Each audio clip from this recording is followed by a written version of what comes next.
From the battle against ISIS to how to handle North Korea and even trade turmoil in North America, Trump has already faced a series of huge foreign policy challenges.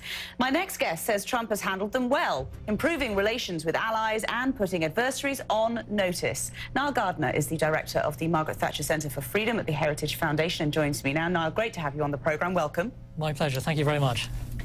So much for an inward-looking America first. This has been 100 days of foreign policy, very much first. Are you surprised?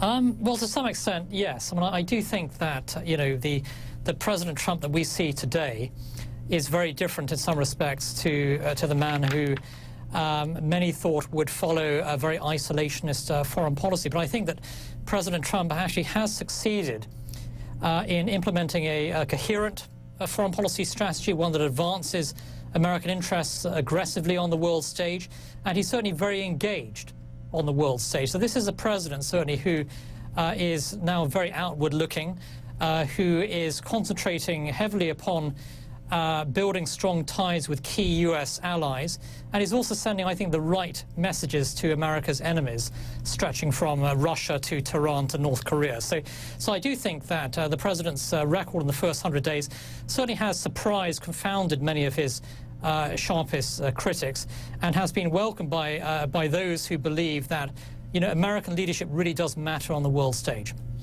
If you were to compare, then, President Obama to President Trump and their respective 100 days in office, who comes out top? Who actually is the best leader of the free world?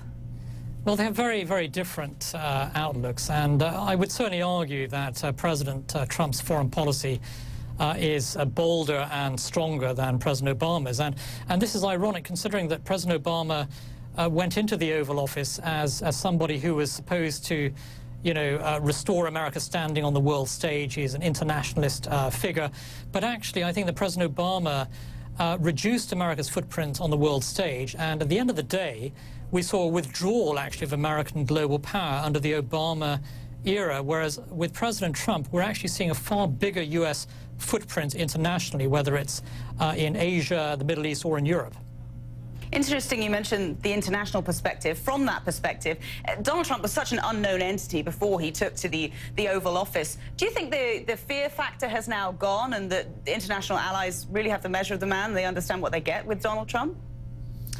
I do think that there is a great deal of trust now in the U.S. presidency. I think that, there was an erosion, actually, of trust in the United States under the Obama presidency. Many U.S. allies felt that they had been either thrown under the bus or couldn't count upon the United States. And I do think with the new U.S. administration, actually some of that trust, or a lot of that trust, is actually being rebuilt, and that's a very, very positive sign. So certainly I think the nervousness that you saw in many European capitals a few months ago has largely evaporated, actually, with regard to especially Donald Trump's much more robust stance now on NATO and also in opposition to Russian aggression in Eastern Europe.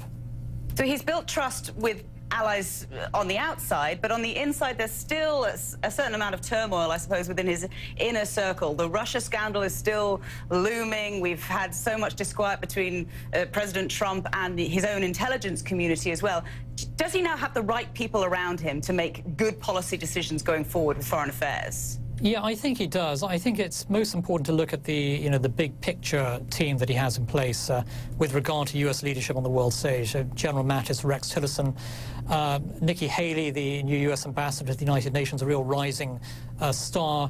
So I think you do have a very, very competent foreign policy team in place, and they're all believers in the strong projection of U.S.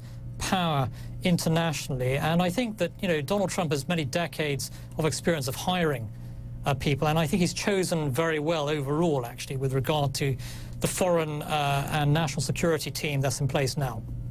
North Korea has been very much centre stage today, certainly at the United Nations, with Rex Tillerson speaking there. 100 days ago, would you have expected that North Korea would be a priority for the Trump administration?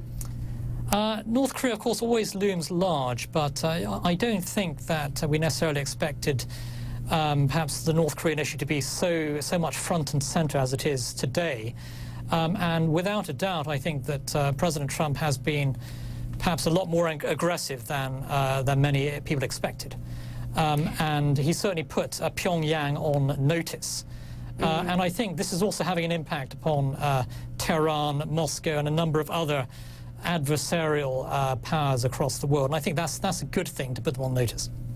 And just finally, Niall, his approval rating, Donald Trump's approval rating, is very low, rock bottom at the moment. Do you think that has any impact on the president going forward? I mean, certainly he's still rallying his base, as we saw him in Atlanta just a few hours ago, but with the majority of America seemingly not in favor of his presidency, does that change his course when he's looking at what to go after next?